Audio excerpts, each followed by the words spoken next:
সালামু আলাইকুম, আমি নাইম দক্ষিণ কোরিয়া থেকে সবাইকে স্বাগত জানাচ্ছি আমার ইউটিউব চ্যানেল নাইমিলিতে। তো চ্যানেলে যারা সাবস্ক্রাইব করেনি সাবস্ক্রাইব করবেন, আর পাশে থাকা বেল আইকনটা অবশ্যই ক্লিক করে রাখবেন, যাতে যখনই আমি কোনো ভিডিও আপলোড করি আপনার কাছে নোটিফিকেশন যায়।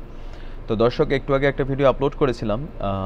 আজকে আপনার যেটা খুবই আলোচিত খবর, যে প্রিয়া সাহা, বাংলাদেশের হিন্দু বৌদ্ধ ঐক্য খ্রিস্টান পরিষদের সাবেক সাধারণ সম্পাদক, যিনি ডোনাল্ড ট্রাম্পের সাথে হোয়াইট হাউসে একটা আমন্ত্রণে দেখা করতে গিয়ে তিনি বাংলাদেশের যে আমরা যেই মানে একসাথে যে হিন্দু বৌদ্ধ খ্রিস্টানরা আছে দেশের সাধারণ মানুষ, সেখান থেকে প্রায় 3,70,00,000 হিন্দু ভাই বোন বা খ্রিস্টান বা যারা অন্যান্য ধর্মাবলম্বী আছেন তারা গায়েব হয়ে গেছেন, এই ধরনের একটা বিবৃতি দিয়েছেন ডোনাল্ড ট্রাম্পের সাথে। তিনি সাহায্য কামনা করেছেন যে তার বাড়িঘর দখল হয়ে গেছে, তাকে জায়গা জমি যেগুলো আছে সেগুলো দখল করে নেওয়া হয়েছে, জ্বালিয়ে দেওয়া হয়েছে। তো তিনি তার বাড়িতে থাকতে পারেন না, তিনি বাংলাদেশ ছাড়তে চাচ্ছেন না, তাকে বাংলাদেশ থেকে বের করার জন্য বলা হচ্ছে। আর এগুলোর পিছনে বেসিক্যালি এদেশের সরকার এবং কি একটা মৌলবাদী রাজনৈতিক সংগঠন, ইসলামিক রাজনৈতিক সংগঠন, যারা সরকারের আশ্রয়ে প্রশ্রয়ে এদেশে রাজনীতি করে এবং শেল্টার নিয়ে তারা থাকে, তারা আসলে বেসিক্যালি এদেশের হিন্দুদের 3,70,00,000 হিন্দু বৌদ্ধ খ্রিস্টানদের গায়েব করে দিয়েছেন। এই বক্তব্যের একটু আসলে আমি ব্যাখ্যা বিশ্লেষণ করতে চাচ্ছি, কারণ অনেকে আছেন আমাকে ইনবক্স করতেছিলেন যে ভাই এটা নিয়ে আরেকটা ভিডিও আপলোড করেন। তো আমি আসলে কিভাবে দেখি, একজন বাংলাদেশি হিসাবে, একজন সাধারণ নাগরিক হিসাবে, আমি আমার জন্ম থেকে এ পর্যন্ত বহুত হিন্দু ভাইদের সাথে আমার স্কুলের জীবনে, কলেজের জীবনে, পড়াশোনার জীবনে, ভার্সিটি লেভেলে পরিচয় হয়েছে, বা এখনও যখন লাইভ করি, ইউটিউবিং করি, অনেকে আছেন হিন্দু ভাইরা আমার লাইভ দেখেন, ভালোবাসেন। তো বাংলাদেশে স্বাধীনতার পর 47 বছর 50 বছরের মতো হয়ে গেছে, আমরা কিন্তু বাঙালিদের মধ্যে কখনো আপনার যে রাজনৈতিক কারণ ছাড়া কখনো হিন্দু মুসলমান বৌদ্ধ খ্রিস্টানদের মধ্যে কোনো সাম্প্রদায়িক দাঙ্গা কিন্তু এ পর্যন্ত ছিল না। এখন হঠাৎ করে এমনিতে কিছু রাজনৈতিক কারণে বিভিন্ন সময় হিন্দুরা নির্যাতিত হয়েছেন, আপনার মুসলমানরাও হচ্ছেন, শুধু যে সেটা হচ্ছে রাজনৈতিক কারণ। এখন আপনি যদি আওয়ামী লীগ করেন, আপনি যদি বিএনপি করেন, আপনি যদি জামাত শিবির করেন, যদি আপনার বিপরীত দল যারা তারা যদি ক্ষমতায় থাকে, তো সেই ক্ষেত্রে আপনি লাঞ্ছিত হবেন। এখন আপনি হিন্দু ভাই হয়ে যদি রাজনীতি করেন যে জয় বাংলা, জয় বঙ্গবন্ধু, অথবা আপনি যদি বলেন যে জয় পাকিস্তান না, যে বাংলাদেশ জিন্দাবাদ, খালেদা জিয়া জিন্দাবাদ, বা নারায়ে তাকবীর, আল্লাহু আকবার, নিজামি জিন্দাবাদ, এরকম যখন আপনি স্লোগান করবেন, আপনার তখন পরিচয় কিন্তু আপনি হিন্দু বৌদ্ধ খ্রিস্টান মুসলমান না, আপনি ওই দলের একজন কর্মী।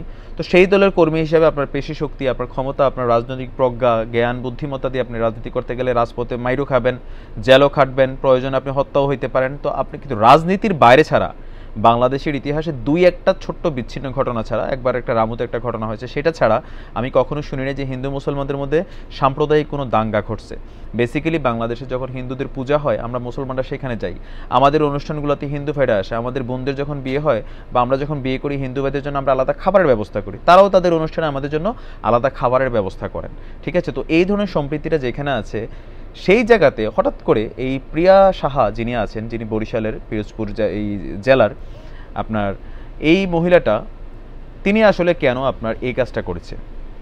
তো এটাকে যদি আমি আমার বুদ্ধিমত্তা দিয়ে চিন্তা করি, আমার কাছে মনে হয় আমি যে এটা পাশের দেশ ভারতের বিজেপির একটা চক্রান্ত হইতে পারে, অথবা কোনো আন্তর্জাতিক কোনো রাজনৈতিকের একটা পরিকল্পনা হইতে পারে। সেটা কেন বলছি, যে আপনারা জানেন কিছুদিন আগে বিজেপি আবার ক্ষমতায় আসছে।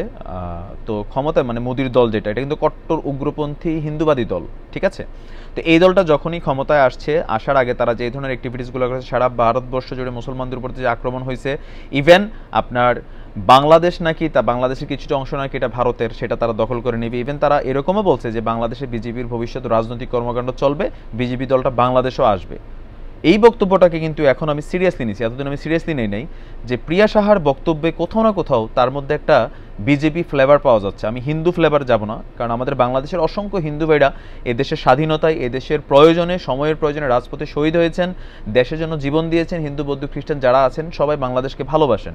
কিন্তু এই প্রিয়া সাহার নামে হিন্দু, কিন্তু তার অ্যাক্টিভিটি যেটা, সেটা কিন্তু আপনার ধর্মীয় দৃষ্টিকোণ থেকে আমি বিচার করছি না, তার জাতীয়তাবোধ, তার ফিলিংসটা আমার কাছে মনে হচ্ছে এটাতে কোথাও না কোথাও সে বিজেপির কোনো এজেন্ট, যে ভবিষ্যতে যখন বিজেপি বাংলাদেশের রাজনীতিতে আসবে, সে হয়তো তাদের একটা বড় অংশ বা বড় মহড়া হিসেবে সে বাংলাদেশে কাজ করবে। এটার প্ল্যান হিসেবে সে ডোনাল্ড ট্রাম্পের কাছে এই ধরনের বক্তব্যগুলো বাঙালি মুসলমানদের সম্পর্কে, বাংলাদেশ সরকার সম্পর্কে, আমাদের দেশ সম্পর্কে দিয়েছে।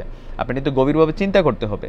আর সেকেন্ড হচ্ছে, আরেকটা হতে পারে যে আন্তর্জাতিক কোনো চক্রান্ত, যেমন বাংলাদেশে যেই আপনার অসংখ্য রোহিঙ্গারা আসছে, এটা কিন্তু একটা চক্রান্তের শিকার অলরেডি, আমরা এটা বুঝতে পারতেছি। এখন তারা যাদের যাবার নাম নেই, তো হয়তো আপনার এরকম একটা কোনো চক্র আছে বাংলাদেশের মধ্যে একটা অস্থিতিশীল পরিবেশ তৈরি করে, হতে পারে এটা আপনার আমেরিকার একটা চক্রান্ত, অস্বাভাবিক কিছু না, কারণ আমেরিকাদের কাজে হচ্ছে তারা অস্ত্র ব্যবসা করে ভাই, তারা বিশাল সেনাবাহিনী পালে।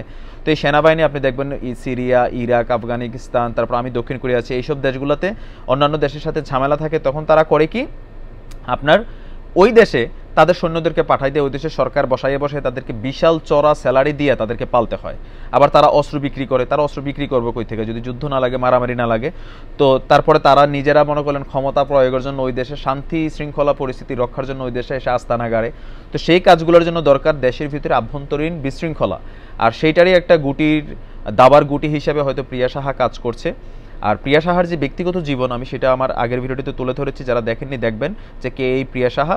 আর প্রিয়া সাহার এখনকার আমি যে ভিডিওটা আপলোড করছি যে প্রিয়া সাহার এই বক্তব্যের পিছনের উদ্দেশ্যটা আসলে কী ছিল, তা আমি আমার ব্যক্তিগত জায়গা থেকে আমার মতামতটা রেখেছি। আপনারা দর্শক আপনারা ইচ্ছে করলে কমেন্ট বক্সে যে আপনি কী ভাবেন, কেন প্রিয়া সাহা এই ধরনের বক্তব্য দিয়েছে, যেহেতু প্রিয়া সাহা সহ আমাদের বাংলাদেশের 99% হিন্দু, বৌদ্ধ, খ্রিস্টানরা বাংলাদেশে তাদের সকল ধরনের প্রোগ্রামে, ধর্মীয় প্রোগ্রামগুলোতে সরকার তাদেরকে বেতন ভাতা সুবিধা দিচ্ছে, ছুটি দিচ্ছে, তাদেরকে নিরাপত্তা দিচ্ছে, এই ধরনের যতগুলো সমস্যা আছে এগুলোতে সরকার পজিটিভ দিচ্ছে। আমরা মুসলমানরা কিন্তু তাদের সাথে আন্তরিকতার সহিত তাদের প্রোগ্রামগুলোতে সাপোর্ট দিচ্ছি। তো সেইখানে সে যে মিথ্যাচারটা করছে, এটার পিছনে আসলে কারণ কি? আর এটার জন্য আমি 100% শিওর আমাদের বাংলাদেশের হিন্দু ভাইরা, বৌদ্ধ খ্রিস্টানরা যারা আছে তাকে কেউ সাপোর্ট করছেন না। তবে প্রিয়া সাহা একটা কাজ করে গেছেন, তিনি আমাদের বাঙালিদের মধ্যে একটা জাতীয়তাবোধ তৈরি করে দিয়েছেন। আজকের দিনে ফেসবুকে, সোশ্যাল মিডিয়াতে কোনো আওয়ামী লীগ নেই, বিএনপি নেই, শিবির নেই, সবাই বাঙালি হিসেবে আমরা প্রিয়া সাহার বিরুদ্ধে প্রতিবাদ করছি। এটা হচ্ছে ভালো দিক। তো দর্শক আপনি কি ভাবছেন যে প্রিয়া সাহার এই বক্তব্যের পিছনের উদ্দেশ্য কি? সে আসলে কার দাবার গুটি হিসেবে কাজ করছেন, নাকি সে ডোনাল্ড ট্রাম্পের সাথে 2-1 রাত কাটানোর জন্য? কারণ ডোনাল্ড ট্রাম্প একটু প্রেম সম্রাট, তো মাঝে মাঝে বিভিন্ন ফুলের ফ্লেভার নেন। তবে আমি জানি না ওনারা দেখে মনে হয় না যে ডোনাল্ড ট্রাম্প এই ফুলের ফ্লেভার নেবেন, নাকি সে আমেরিকার সিটিজেন পাওয়ার জন্য এই কাজ করছে, নাকি সে কোনো রাজনৈতিক মানে চাল হিসাবে আমাদের বাংলাদেশের ভিতরে অস্থিতিশীল পরিবেশ তৈরি করার জন্য এই কাজ করছেন। প্রশ্ন আপনার জন্য, উত্তর আপনি কমেন্টে দিবেন। আর অবশ্যই যাওয়ার আগে আমার চ্যানেলটা সাবস্ক্রাইব করবেন। আশা করি এ সম্পর্কে আর কোনো নতুন আপডেটিং থাকলে আমি আপলোড করব। ভালো থাকবেন, সুস্থ থাকবেন, আর ভিডিওটা ভালো লাগলে লাইক, কমেন্ট, শেয়ার করবেন। বিদায় নিচ্ছি, আসসালামু আলাইকুম।